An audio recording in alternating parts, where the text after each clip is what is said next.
할아버지 얘기를 두 번인데 잠깐 하도록 하겠습니다. 잘 들어보시고 한번 좀 나름대로 판단해 보시기를. 나는 악에 대해서 잘 알지만 오직 선한 것만 봅니다. 유대인 수용소에서 살아나온 피아니스트 알리스 헤르츠 존머, 1903년에 태어나서 2014년에 돌아가셨으니까 111살, 올해까지 살으신 분인데, 이분이 가디언하고 인터뷰를 할 적에 나는 악에 대해서 잘 알지만 오직 선한 것만 봅니다.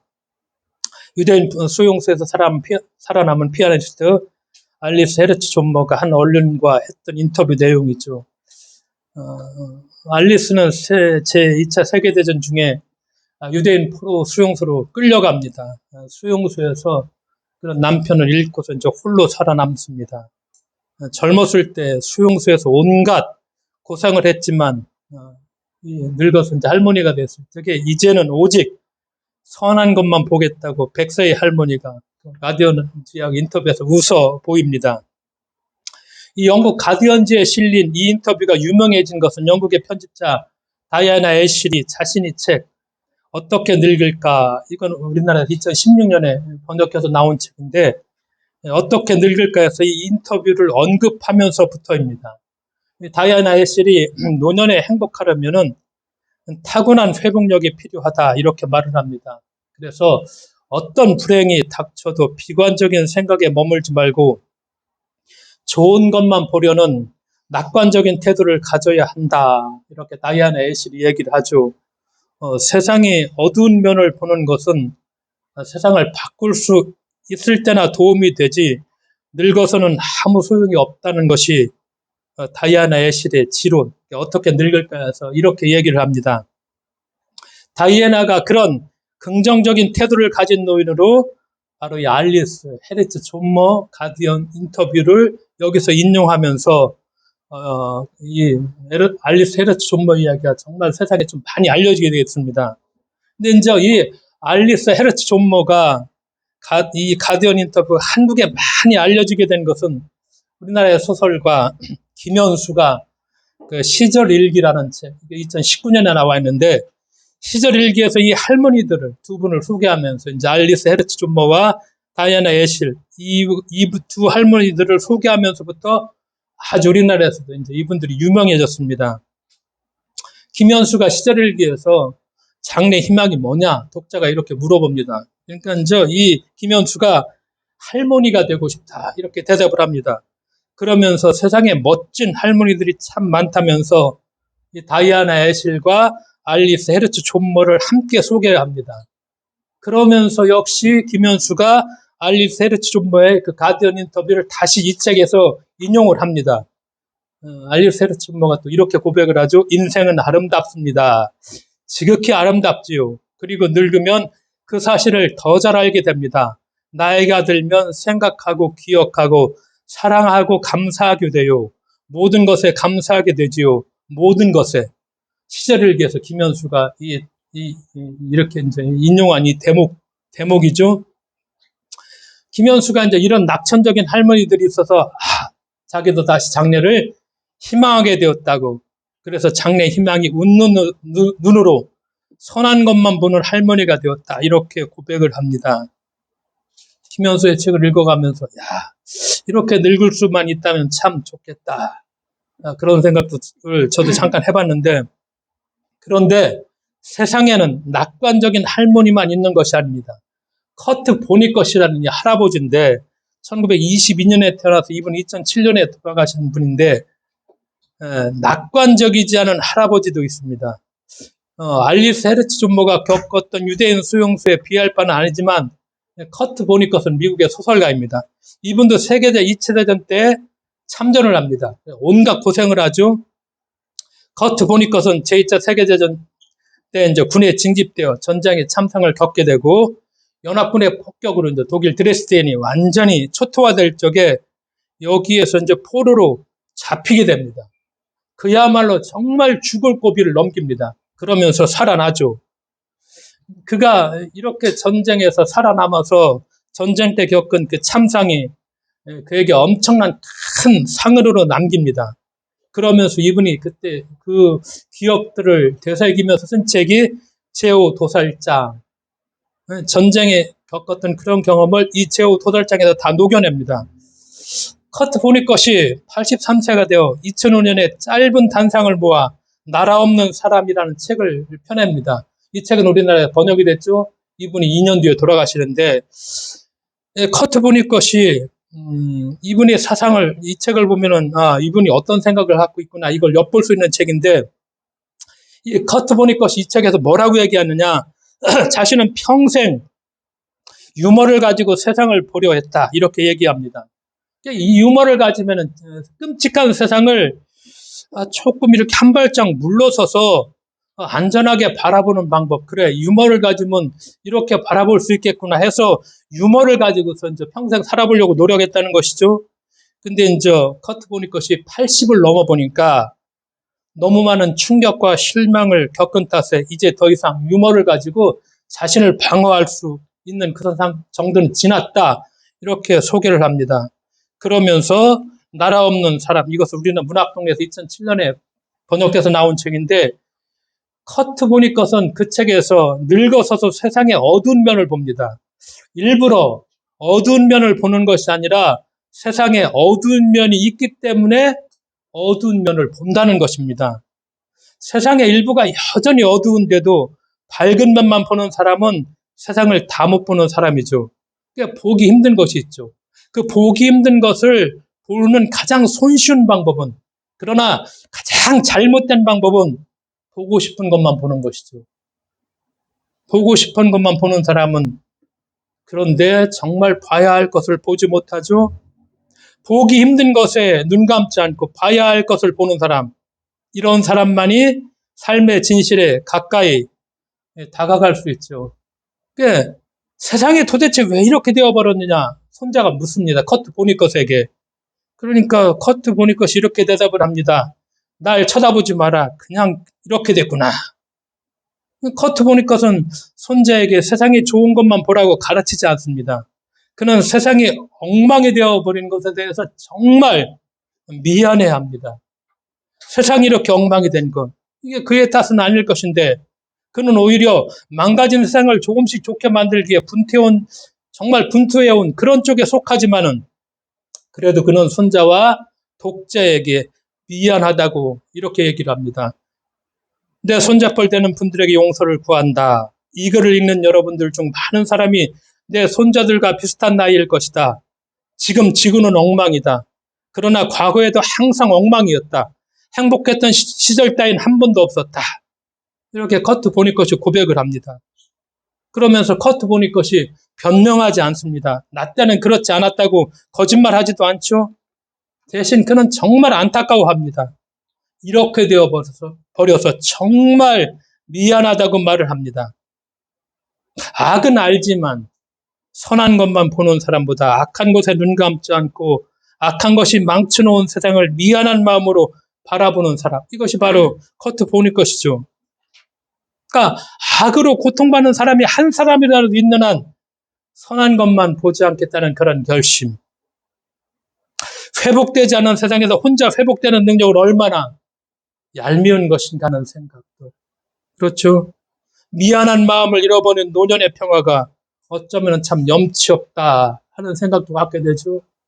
물론 가치 판단을 하고 싶지는 않지만 이 할머니, 이 할아버지, 우리가 나이가 늙어가지만 과연 우리는 할머니, 할아버지들 보면서 좀 더 깊이 우리가 성찰하면서 오늘 좀 살아가야 되겠다. 이 두 분들의 울림이 여러 가지를 저는 생각을 하게 만들었습니다. 제가 계속해서 거의 한 달 동안 역사적 예수에 대해서 말씀을 드리죠. 역사적 예수의 삶이 어떠했었나. 그렇죠. 그분의 역사적 예수의 꿈이 무엇이었나. 비전이 무엇이었나. 좀 더 세세하게. 왜냐하면 이런 과정들을 우리가 예수를 믿을 적에 정말 처음에 제대로 밟았어야 되는데, 우리가 했던 것들은 그냥 교리적인 공부. 우리는 다 죄인이다. 하나님이 세상을 창조했는데 우리는 다 죄인이다. 우리의 죄 때문에 예수가 십자가에 달리셨다. 우리는 그래서 믿음으로 구원받는다. 이것만 처음부터 끝까지 배웠고, 그렇죠. 한 번도 역사적 예수가 어떻게 살았는가, 그분의 꿈이 어떻게, 그분의 그 실제적인 삶의 자리가 어떠했었는가, 그분이 무엇 때문에 고민하고 또 어떻게 살아갔는가, 이런 것들을 우리가 좀 보아가면서, 그러면은 저는 적어도 이런 질문을 하나 좀 해볼 수 있는, 저도 정말 다시 질문하게 되죠. 그러면은 우리가 보는 것처럼 역사적 예수가 당연히 유대인의 왕이라고 했죠. 제목이 이건 반역자죠. 반역자로 처단할 수 있는 방법이 딱 유대인의 왕이죠. 로마 당국에서. 그래서 반역자, 내라는 못자르게 처형을 당했죠. 그런데 왜 우리의 죄 때문에 죽었다고 할까? 이런 질문을 하나도, 나는 정말 그런 질문이 다시 생기기 시작해. 아, 사도 바울이 왜 이렇게 교리를 만들어 갈까? 그래서 바울의 있는 것들을 다시 읽기 시작해서 바울의 얘기를 이제 시간이 좀 지난 다음에, 몇 주 지난 다음에 다시 한번, 왜 바울은 이렇게 얘기했나? 왜 바울은 이렇게 예수를 해석하고 이렇게 로마서나 갈라디아에서 이렇게 우리들한테 전달했나? 이런 말씀들을 좀 드려보려고 합니다. 그러나 우리가 적어도 그런 교리적인 공부를 해왔다면, 우리가 역사적 예술을 본다면, 우리는 우리의 죄 때문에 그리스도가 십자가에 달려 돌아가셨다고 했는데, 유대인의 왕이라고 했죠. 최목에 다 공관복음서나 복음서에 다 그렇게 기록되어 있죠. 내라는 못죄죠. 반역죄죠.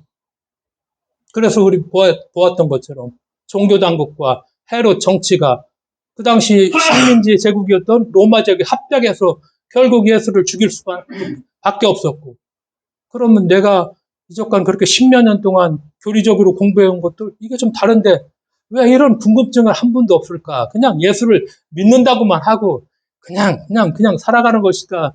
그냥 그런 생각을 같이 해봤습니다. 바울의 얘기를 좀 이제 해야 되겠구나. 자, 지난주에 어떻게 됐죠? 그래서 예수가 십자가에 죽었습니다. 제자들은 어디로 다 도망가 버렸죠. 복음서에 보니까 청중들을 다 제각기 다 흩어져 버렸죠. 예수의 하나님 나라 운동도 끝났죠. 그렇죠.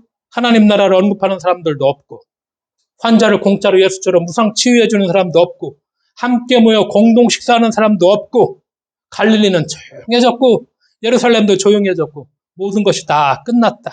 적어도 예수를 처형했던 데 가담했던 권력자들, 그렇죠. 종교적인 세력들, 헤롯가들, 로마 제국은 그렇게 그들 눈에는 그렇게 보였죠.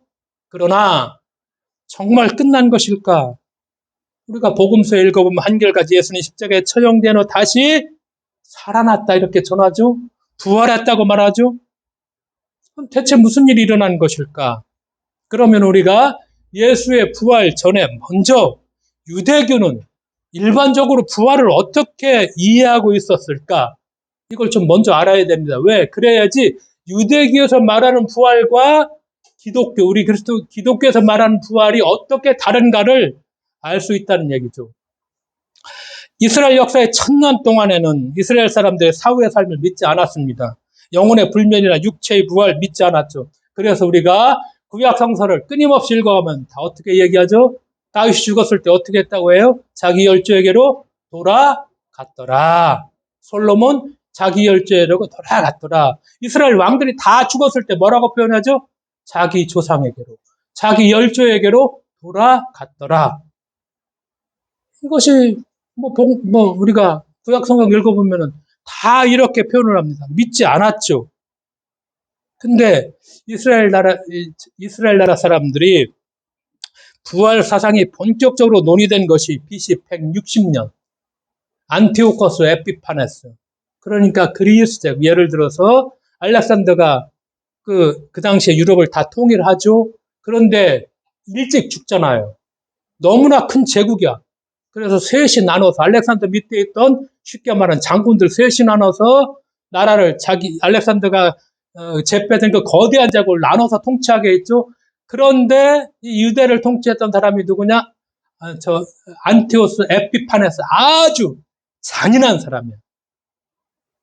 이 사람이 이제 얘를 통치하기 시작할 때부터인데, 왜냐? 아주 극심한 박해. 예. 유대인들에게 이제 뭐라고 할까? 역사관이라는 것이 있어요. 독특한 역사관이죠. 여러분 신명기서 많이 읽어봤죠? 별로 많이는 안 읽어봤겠네. 많이 읽어봤죠? 윤실사 몇 번 읽어봤어요? 신명기서 읽어보면 계속해서 되풀이되는 말씀이 뭐예요?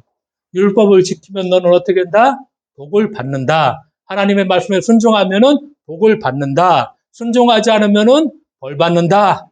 복을 못 받는다. 이것이 한 번이 아니라 신명기서가 28장 정도 있는 것 같은데 그냥 계속 되풀이돼. 이게 뭐냐? 유대인의 역사관인 거야. 이게 유대인들한테 이제 아주 이제 뭐라고 흔들리지 않은 이런 역사관이죠. 그런데 이런 역사관에 회의를 가질 만한 중대한 사건이 안티오코스 에피파네스가 유대인들을 핍박하면서 그냥 핍박한 게 아니라 영혼과 정신과 육체 다 완전히 뭐라고 할까? 말라 비틀어 버린다고 할까? 예를 들어서 지성소에다 뭘 갖다 놓죠? 돼지 대가리를 갖다 놔. 그리고 간단해. 니들 율법 지키고 성전 예배하고 하나님을 섬기면 다 죽여버릴 거야. 그리스도 개종해? 그럼 살려줄 거야. 그러니까 어떻게 되겠어요? 많은 사람들은 다 개종하죠. 왜? 죽음이라는 게 뭐 아무리 뭐 신앙이 있다고 해도 막상 또 죽을래 살라 하면은 10명 중 8, 9명은 다 그냥 산다고 하죠. 저도 산다고 할 것 같아요. 죽는다고 할 수 있는 분은 참 손들어야 겠다 의미도 없죠. 사실은. 그때 되면 또 마음이 바뀌니까. 그러니까 대부분의 다 개종을 해 살아남아야 돼. 그런데 끝까지 율법을 지켜. 다 죽어. 이런 일이 반복이 돼. 유대인들 사이에 회의가 들기 시작해. 신명기 역사관? 하나님의 율법을 잘 지키고 하나님만 섬기면 어떻게?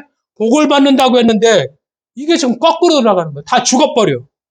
하나님을 계명을 잘 지키지 않으면 이 벌을 받는다고 했는데 그런 사람들은 살아남고 하나님을 섬기고 끝까지 율법을 지키는 사람들은 죽어나가고 이걸 어떻게 설명할까? 이 순교자들의 운명을 어떻게 설명할 수 있을까? 하나님께 순종하는 것이 죽음이야. 불순종해서 하는 것이 살아남는 거야. 그럼 하나님의 공의는 어디에 있을까? 유대인들의 부활 사상이 바로 여기에서 일어났다는 거예요. 이전에는 부활 사상이 없었는데 여기에서부터 유대인들의 부활 사상이 시작이 되는 거예요. 그러니까 오늘 우리가 구약 성경 중에서 뭘 읽고 있죠? 많이 읽고 있는 책. 잡혀갔어. 바벨론의 포로로. 어떤 책이죠? 다니엘서. 바로 다니엘서가 이 물음에 답을 주기 위해서 기록한 책이 다니엘서예요. 내용은 어때? 바벨론으로 끌려갔어. 근데 실제 있는 사람들은 지금 안티오코스 에피파네스 왜? 안티오코스 이놈 죽이고 죽고 우리는 부활한다 이렇게 얘기하면 그 다니엘서가 금서를 하기 때문에 읽을 수가 없죠. 그러니까 무대를 바벨론으로 돌려놓고 지금 읽는 사람들은 지금 니들 이야기야. 이런 이야기를 하고 있는 것이 바로 다니엘서죠. 다니엘서는 바로 이들에게 메시지를 전하고 있죠. 하나님께 순종하는 사람들은 죽고 불순종하는 사람들은 사는 불의한 세상 속에서 하나님의 정의가 어디에 있느냐. 그렇게 묻는 순교자들에게 다니엘이 대답하죠. 다니엘서 12장 1절에서 3절 그때 너희 백성을 지키는 위대한 천사장 미가엘이 나타날 것이다. 그리고 나라가 생긴 뒤로 그때까지 없던 어려운 때가 올 것이다. 그러나 그때 그 책에 기록된 너희 백성은 모두 피하게 될 것이다. 그리고 땅 끝, 티끌 가운데서 잠자는 사람 가운데서도 많은 사람이 깨어날 것이다. 그들 가운데서 어떤 사람은 영원한 생명을 얻을 것이며 또 어떤 사람은 수치와 함께 영원한 모욕을 받을 것이다. 지혜 있는 사람은 하늘의 밝은 별처럼 빛날 것이요. 많은 사람을 옳은 길로 인도한 사람은 하늘의 별처럼 영원히 빛날 것이다. 부활 얘기를 다니엘서가 여기서 하는 거예요. 유대인들이 없던 이런 신앙이지. 이 부활 신앙이 유대인들에게도 이렇게 시작이 되죠. 그 부활이 다니엘의 대답인 거예요. 그러니까 신명기적 그들의 역사관이 어디로 죽음 넘어 이제 부활로 이어지는 거예요. 딱 살아있을 때만 이 신명기적 신앙이 아니라 죽어서 부활 이렇게 이어진다고죠. 신명기 그 역사관을 연장시켜 놓는 것이죠. 이 세상에서 이루어지지 않은 하나님의 정의는 저 세상에서 부활할 때 반드시 이루어진다. 이거 다니엘이 이렇게 대답하죠. 그러면은 우리가 복음서를 읽어보죠. 예수 시대 때 복음서에 보면은 유대인 종파가 저번 주에 한번 말씀드렸죠? 유대인들의 종파 중에서 복음서를 여러 번 읽어본 사람들은 누가 부활 세상을 믿지 않았어요? 복음서 읽어보면은 유대인 계파 중에 부활 세상을 믿지 않은 사람들 있잖아요. 누구에게? 사두개파. 사두가파는 왜 믿지 않았을까? 바리새파와 에사레파는 부활 세상을 믿었다고 복음서에 기록되어 있죠? 근데 사두개파는 믿지 않았어. 왜 믿지 않았을까? 사두개파와 제사장은 당시에 이미 충분한 기득권을 누리고 있었죠. 부활상은 사후의 보상인 거야. 그러니까 사후의 보상으로서 부활이 사두개인들한테 필요하지 않아. 그러니까 지들은 뭐 지금 누릴 걸 다 누리고 있잖아. 제사장 계급들은. 성전에서 나오는 거 세금 갖고. 충분히 기득권층이잖아. 그러니까 복음서에 보니까 사두개인들은 그래서 부활상을 믿지 않았다. 믿지 않았죠. 그러면은 예수의 부활에 대해서 동시대인들은 어떻게 이해했을까? 객관적인 기록이 있을까? 객관적인 기록을 엿볼 수 있는 두 가지가 있죠. 하나는 유대인 역사가 요세푸스라는 사람, 유명한 유대인 역사가죠. 유대인 고대사를 쓴 사람이죠. 이 사람이 유대 역사에서 이렇게 얘기를 합니다. 이 무렵에 예수라는 지혜로운 사람이 살았다. 그는 기적을 행한 사람이었고 진리를 기쁜 마음으로 받아들인 사람들의 스승이었기 때문이다. 그는 수많은 유대인들과 그리스인들을 끌어들였다. 우리 쪽의 고관들이 그를 고발하였고 그에 따라 빌라도가 그에게 십자가형을 선고했는데 그때부터 처음부터 그를 사랑했던 사람들은 그에 대한 애정을 포기하지 않았다. 그리고 그의 이름을 따라 기독교인이라고 불려지게 된 이 무리들은 오늘까지도 여전히 사라지지 않고 있다. 이게 객관적으로 유대인 역사 요세푸스가 유대 고대사에서 이 대목을 예수라는 사람의 대목을 잠깐 이렇게 언급하는 거예요.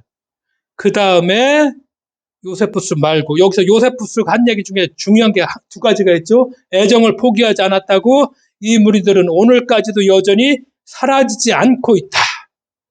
예수가 십자가 처형으로 다 도망가고 흩어졌던 제자들이 어느 날부터인가 다시 모습을 드러내죠. 그래서 예수가 같은 그 길을 다시 걷기 시작하죠. 이건 뭐야? 예수가 살아난 것이죠. 예수가 걷기 시작한 그 길을 다시 걷기 시작하는 거야. 끝날 줄 알았는데 끝이 아니요. 예수가 부활한 것이지.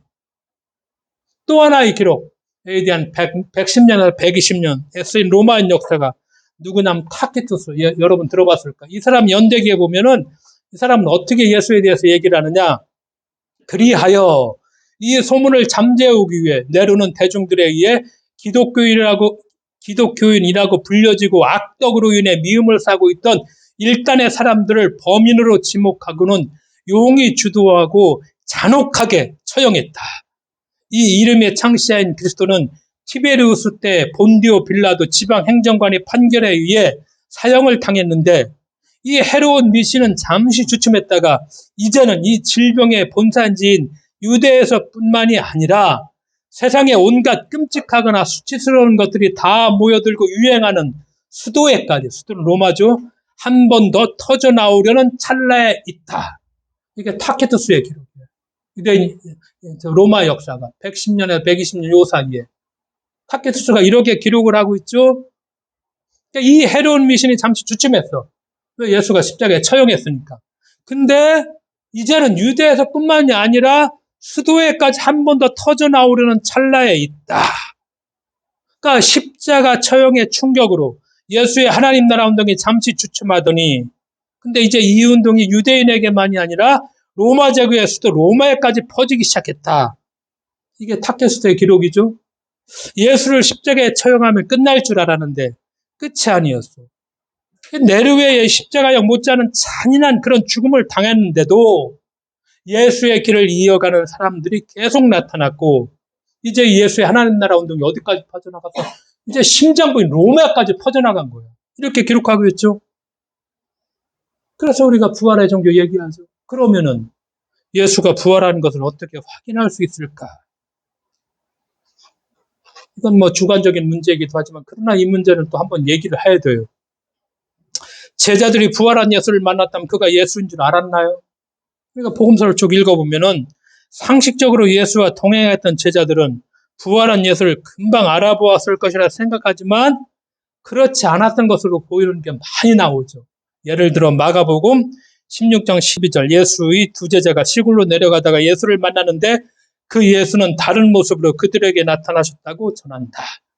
몰라. 다른 모습으로 나타났기 때문에.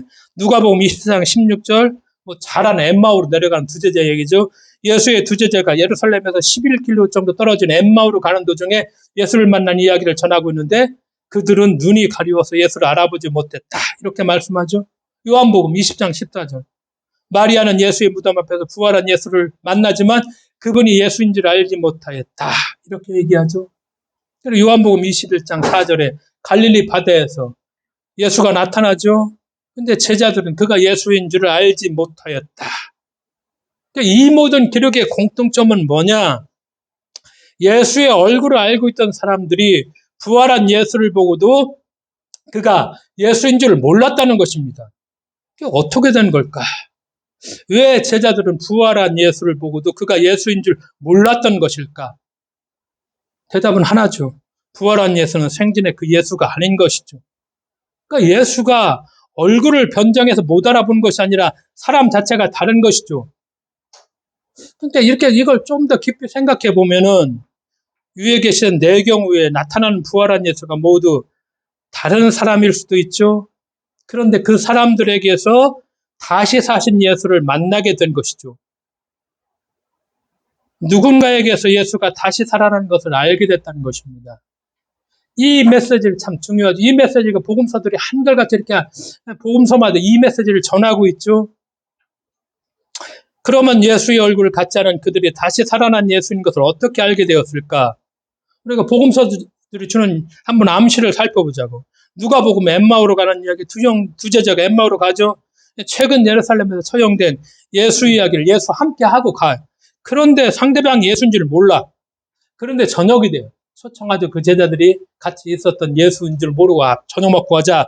초대를 받아 식사를 하는 중 예수가 이제 빵을 들어서 축사하시고 떼어서 그들에게 주시자 그제서야 그들의 눈이 열려서 예수를 알아보았다. 이렇게 기록을 합니다. 계속해서 요한복음 물고기 잡는 이야기 이것도 기억할 수 있죠. 새벽 동이 터는데 부활한 예수를 알아보지 못했던 제자들. 근데 예수가 숯불 위에서 뭘 굽고 생선과 빵을 올려놓고 아침을 먹으라고 초대하죠. 그래서 빵과 물고기를 줄 적에 예수다. 다시 살아난 것을 깨닫게 되죠. 이 이야기, 이 두 이야기는 모두 누구인지 알 수 없었던 그 사람이 예수가 살아있을 때 했던 일, 빵을 축사하고 떼어주고 생선과 빵을 나누어 주는 것을 보고 이분이 예수구나 알게 됐다는 얘기죠. 굳이 생선과 빵만이 아니겠죠.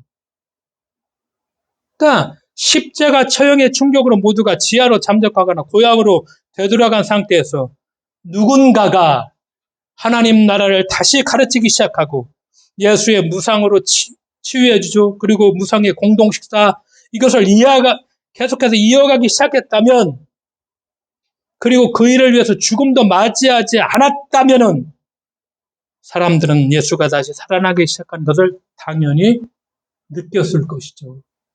그래서 우리는 뭐라고 고백하죠? 예수가 부활했다. 그 당사자가 예수라는 전혀 다른 얼굴을 하고 있어도 그가 바로 다시 살아난 예수인 것을 깨달아 알게 되었다. 이렇게 고백을 합니다. 살아생전 예수가 갔던 그 길을 십자가의 엄청난 충격에도 불구하고 계속 이어가고 있던 제자들을 보고 예수가 부활한 것을 누구나 옆에 있는 사람들은 알게 되죠. 예수가 부활했구나. 예수가 하나님 나라를 가르쳤죠. 무상치유와 공동식사를 행했죠. 그리고 지배체제에 도전하는 것을 차단하기 위해서 예수를 십자가에다 잔인무주하게 처단했는데 누군가가 그 길을 이어가고 있어. 이어가. 죽여도 이어가. 그 예수가 다시 살아나는 거 아니고 이거 다시 설명할 리? 이거 설명할 수가 없죠. 예수가 다시 살아났죠. 예수가 부활했다. 더 얼마나 적절한 표현을 써야 될 것인가. 그런 말씀입니다. 예수는 그 길을 이어가는 제자들 속에서 다시 부활했다. 이것이 복음서들이 한결같이 얘기하고 있는 것들입니다. 그래서 흔히 기독교는 뭐란 얘기하죠? 부활의 종교다. 예수의 부활에 기독교의 기초라는 얘기죠. 만약 예수의 부활이 없었다면 예수의 가르침은 시간의 흐름 속에서 당연히 서서히 잊혀져 갔죠. 예수의 환자 치유와 공동체가 더 이상 이루어지지 않게 되었을 것이고, 그런 지배체제의 폭력에 비폭력으로 대항하죠. 칼 쓰지 말라고 하죠. 저항하는 사람들도 더 이상 나타나지 않았을 것이죠. 당연히 예수가 하나님 나라 운동 해프닝으로 그냥 어떤 사람이 그냥 잠깐 일어났다. 그런 일이 많이 있었습니다. 당연히 끝났을 것이죠. 예수의 죽음과 더불어 예수에 관한 기억도 천천히 다 사라지게 되었을 것이다. 그럴 수밖에 없겠죠. 만일 예수의 지상 생애 동안 예수를 받아들였던 사람들이 예수가 십자가에 처형된 이후에도 계속해서 예수를 따르고 믿고 예수의 임재를 체험하지 않았다면 당연히 모든 것이 끝장나고 그냥 없어져 버리고 말았을 것이죠. 그래서 우리는 기독교가 부활의 종교다. 이렇게 고백을 합니다. 기독교는 예수가 다시 살아남으로써 비로소 탄생한 종교죠. 예수의 부활이 없었다면 당연히 그래서 기독교도 없었을 것이죠. 그래서 우리가 이 30년에서 70, 예수가 30년에 돌아가셨죠. 70년 이후에 이제 크리스찬이라는 칭호를 얻었죠. 근데 30년에서 70년, 한 40년간은 명칭이 없어서 그럼 뭐라고 불려졌을까?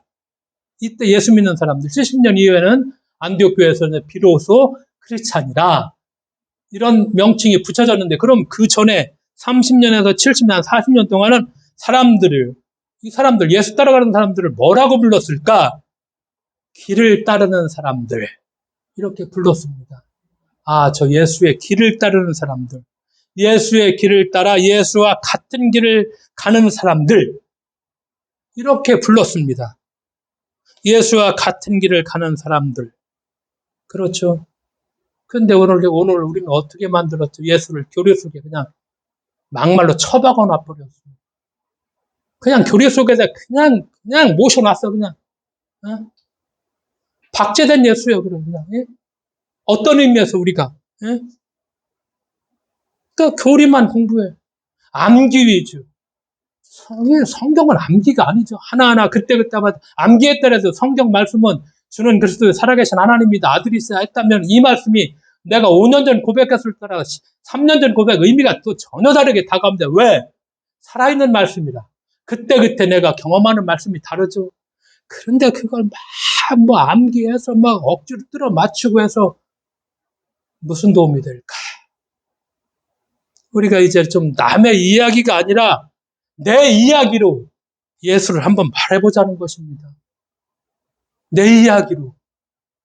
제발 좀 내 이야기로. 교리적인 예수가 아니라, 그냥 암기된 예수가 아니라, 나는 예수를 이렇게 생각해. 나는 이렇게 믿어. 난 부족하지만 이렇게 따라갈 거야. 이분야. 좀 내 이야기로 예수를 얘기를 해보자는 것이죠. 어떤 시장에서 실제 일어난 일이죠. 하나 아주머니가 콩나물을 사려고 가게 앞에 서 있는데, 방금 콩나물을 사가지고 가는 그 어떤 아주머니의 등 뒤에 주인이 이렇게 말을 합니다. 참 그 아줌마 교회 다니는 사람 치고 참 착하네.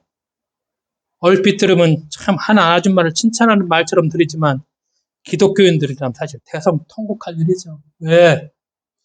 기독교인들 치고 정말 착한 사람들 찾아보기 어렵다는 말이죠. 교리로 똘똘 뭉쳐서 예수 천당을 하고 얘기하고 불신 지옥이나 맨날 외치고 있으면서 달달 완전히 그냥 굳어져 가지고서. 기독교인이 누구 믿죠? 예수 믿죠. 근데 왜 기독교인의 삶에서 예수가 살아냈던 그러한 삶을 정말 우리가 같이 도무지 우리의 삶에 도대체 발견할 수 없는 것일까? 왜 그럴까? 교리 속에 예수는 믿죠. 근데 예수처럼 살기는 싫다는 얘기죠. 응? 예수 믿고 구원받고 천당 가고 딱 이거죠. 더 이상 없죠. 딱 요거야. 더 이상은 복잡한 거 싫어해 그냥. 응?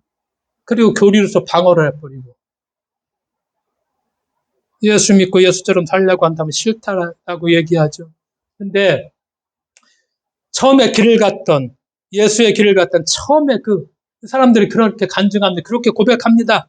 예수의 길을 가보라고. 정말 그 길이 인생의 참된 길이라는 거. 그 길을 가고 있는 동안 참된 의미에서 행복할 수 있다. 이게 30년, 70년 예수의 길을 걸어갔던 그 사람들의 그렇게 고백합니다. 인생의 진정한 감격이 바로 거기에 있다. 예수와 함께 그 길을 가는 사람이 맛볼 수 있는 그런 감격이 거기에 있다. 30년이나 70년. 이름이 아직 붙여지지 않았을 적에 길을 가는 사람들이, 그 사람들이 한결같은 고백이 바로 이런 고백들입니다. 나에게 예수는 누구인가? 이 질문을 정말 한번 물어보고 계속해서 물어보고 우리가 오늘 우리의 신앙의 삶을 살아가는 우리 모두가 되어야만 하겠습니다. 기도하겠습니다. 하나님 아버지 감사드립니다. 제자들 속에 다시 살아난 예수. 그래서 꿈꾸었던 비전과 꿈을 제자들을 통해서 계속해서 이어져 나가게 했고 지중해 세계 속에 아버지 하나님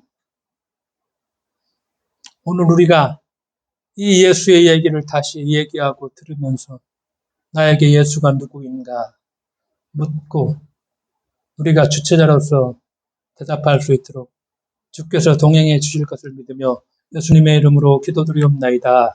아멘.